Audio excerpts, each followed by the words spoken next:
Hey guys, it's me, Jennie B, and welcome back to Katawa Shoujo. Last time we left off, we met the dark-haired raven girl. And I don't think we made quite a very good impression with her, so I'm hoping we actually get to talk with her and explain and kind of just see what's going on with her, you know? I feel very tired this morning, probably because yesterday itself was a very tiring day. On top of that, I woke up far earlier than necessary. After saying hi to Shizune and Misha, I started doing the work I was instructed from the board. It already looks like today is going to be heavy. I don't have a problem with that now, though. Shizune and Misha might jump on me trying to get an answer about whether or not I decided to join the student council, even if it's just one day. I wouldn't put it past them to try.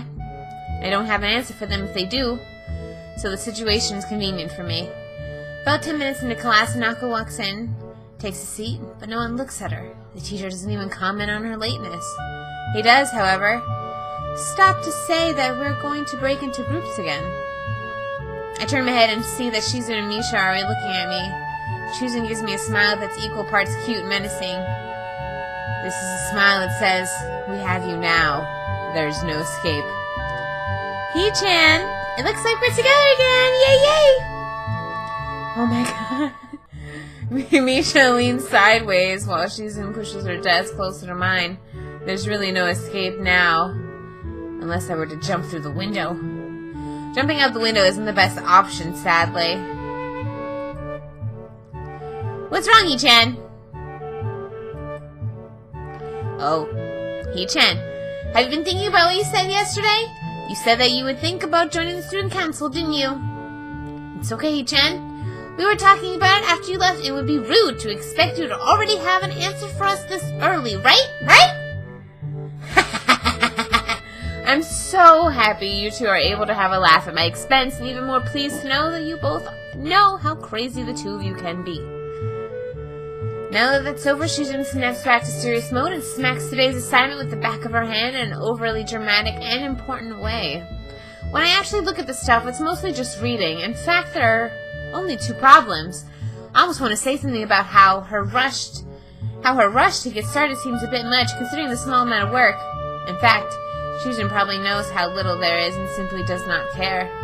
Yeah, it seems like the workload doesn't matter to her as much as the fact that there is work. The actual amount is unimportant. She approaches everything with the same level of ambition. While I'm reading, I let my eyes wander around the room and catch Hanako trying her hand at solving the problems. It looks like she's working alone. I can't remember seeing her working with other people before. Thinking about how shy she is, it's understandable. Hey, that girl over there? Huh? Who, Hee-chan? Her, Hanako, over there. Does she always work alone? I think so, Hee-chan. Do you feel sorry for her because she's always alone? I was just thinking that maybe she could work with us or something. No, I don't think that would be a good idea, Hee-chan. Why not? Shi-chan wouldn't get along with her. Why?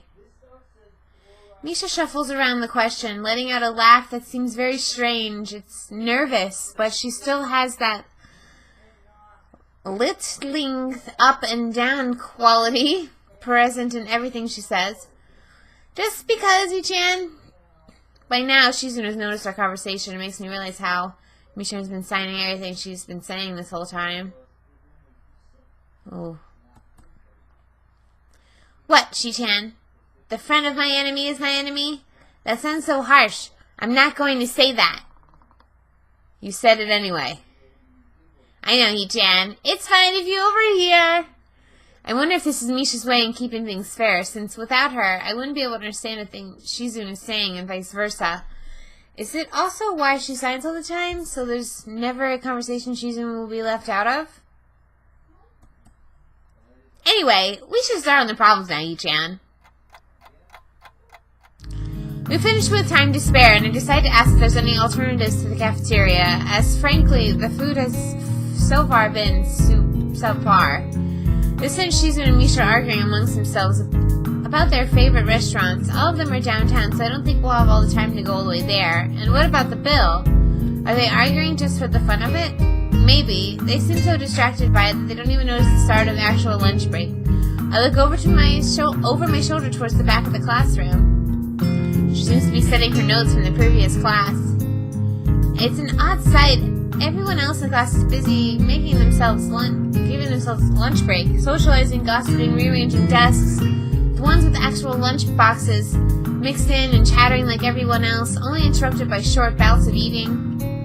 But when I watch Hanako, it feels like I'm the only one who can see her, almost as if she was invisible, sort of hiding in plain sight. Is she being bullied? Is she isolating herself from the rest of the class on her own accord? I see her look over her shoulder towards the classroom's rear door. Come to think of it, she hasn't turned a page since I started watching her. I guess she's waiting for someone. What to do? Go talk to her! I still feel bad for making fun of her, making her run away yesterday, so I better say something. Hey there, Hanako. Hisao? Well, at least she remembers my name. What's going on? Hey! I just wanted to apologize for yesterday. I didn't mean to startle you or anything. I'm just new here and I thought I should get to know my classmates. Hanako looks up at me. I notice her scarring once more. It's a little bewildering that you can barely notice it across the room, but it's so noticeable from up close. That's okay. It was my fault. Not that it was anyone's fault, it just kind of happened. So, are you waiting for someone? I saw you looking at the door before. Yes? Lily? Oh, you mean Lily the blind girl? Who says that? Who says that? Hanako only nods in response, like I'm not wondering if defining people through their disabilities a faux pas of the worst kind or just normal here. I guess that explains why Lily took off to her yesterday. She seems like a nice girl. Are you two friends?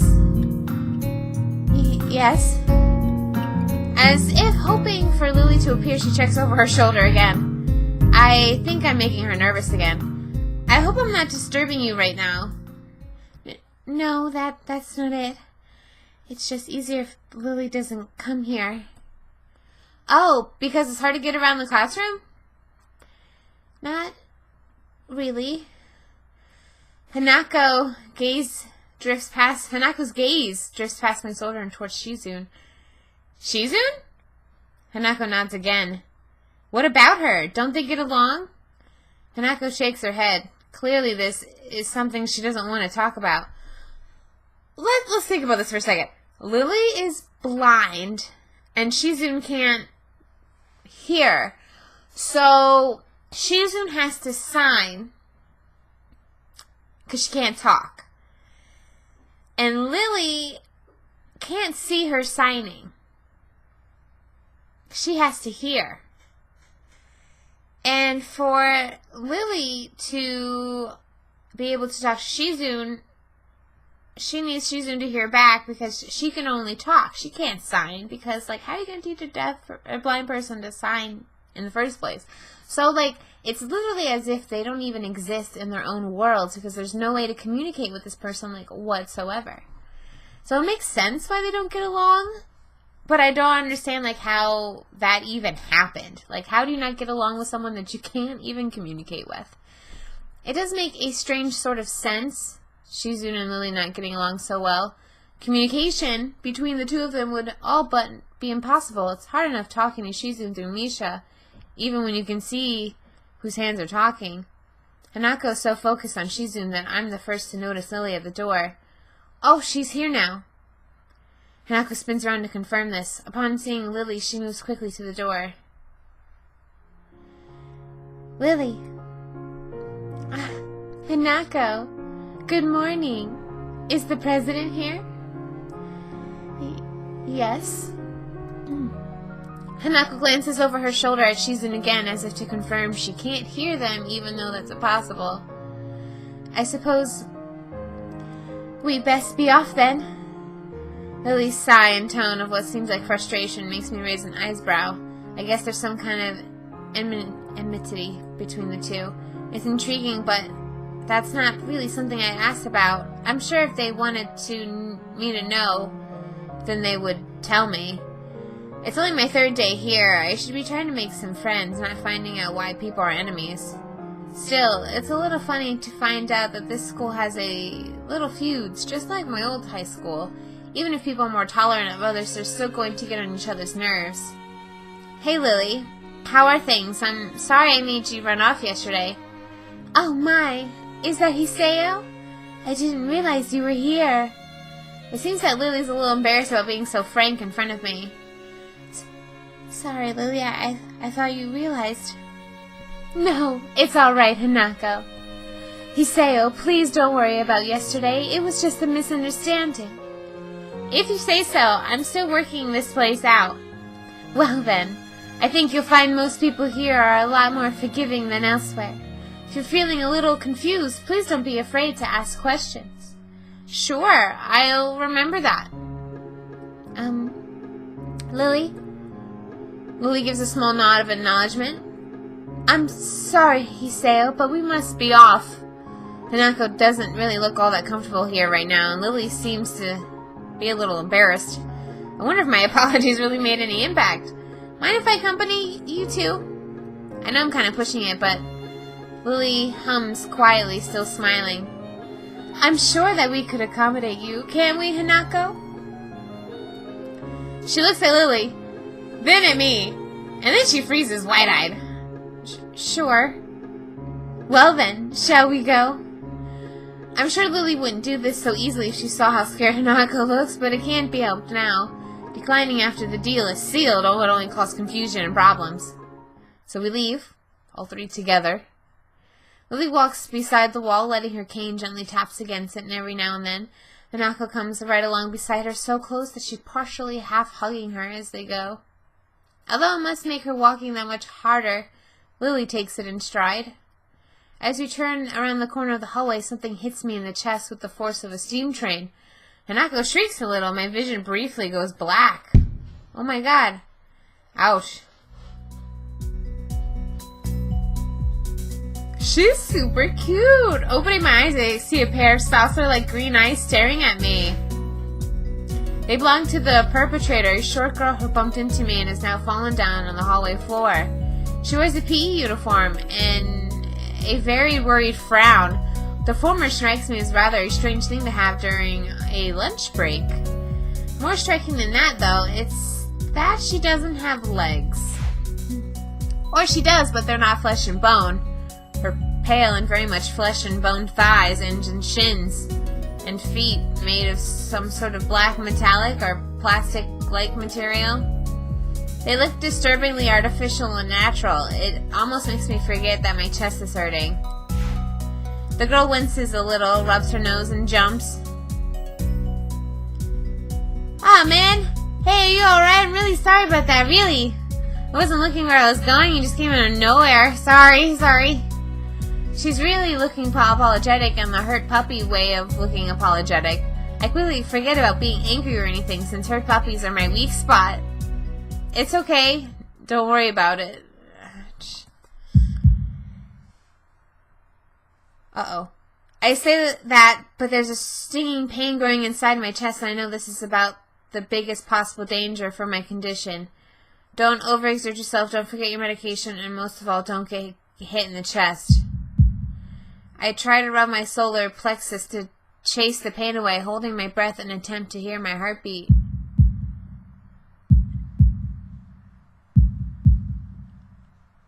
It seems normal. Hey, should I get a nurse? The worried, high-pitched voice of a girl snaps me out of it. I stared at her for a few seconds, dumbfounded, until I realized I probably looked a lot worse than I really was, doubled myself over and looking all tense. Damn, I'm overly worried about my heart. No need, I'm fine. Managed to say something in response, I pull myself upright, feeling my sore ribs one last time and taking a deep breath. She just knocked the wind out of me. Big time. But it's nothing more than that. You sure you're okay? I hit you pretty hard. It's okay. I said it was fine. Nothing's broken. No harm done. That's good. Hisao, what happened? She's not quite up to speed for obvious reasons, but she sounds very worried. I'm sorry, I don't mean to laugh at that. She's probably really freaking out, though, because she literally can't see what's happening. That's awful. Oh, God, I'm an awful person. More than that, what the situation deserves, really. Someone just bumped into me. Nothing serious, just winded. Sorry. It was my fault. I was just going to get some stuff, and I was kind of in a hurry. That someone here is Emmy, isn't it? The little girl coughs quietly and shuffles her plastic metallic feet, looking down at them before saying anything. Hi, Lily, Hanako. I guess the girls know each other. Do please try to be more careful. You might be sturdy enough to endure these sorts of accidents, but there are people who aren't. The girl blushes and starts to fidget nervously like a little child caught misbehaving. It's so cute, I find myself smiling. I know that. I've gotta go. Teacher will have my head, I promised to have all printouts, but I was running instead. Sorry, I've got to change and everything. Before any of us can say anything, Emmy has already bolted away, leaving the hallway eerily quiet. Does that kind of thing happen often around here? There are more rules in Yamaku than usual for running in corridors. But that rarely stops Emmy, it seems. She shakes her head weakly, offers a slight, composed smile. I don't think there's anything we can do to stop her, I'm afraid. Shall we be off then? Lily heads off along the hallway and Hanako hurries after her. The route to the room the two used for tea is fairly simple to retrace, being still fresh in my mind from yesterday. Lily and Hanako go quietly about the business of making lunch. Before I can even open my small bag of food, Lily busies herself with her thermos and tea bags as Hanako is set out both their lunch boxes. Okay, I'm going to end that here before we get started with this really cute lunch session with Lily and Hanako. I'm really excited for the next episode because I really like the both of them. I really like most of the girls. I'm not a big fan of Shizune. She's a little too aggressive for me. But I'm digging Emmy. I'm digging Hanako. I like Lily. I'm digging those three girls. Definitely top 3 right there. I like them. So, super excited for this next episode that we're going to watch. I hope you guys enjoyed that. And I hope you catch out the next episode because it's going to be super adorable. And I'll catch you guys later.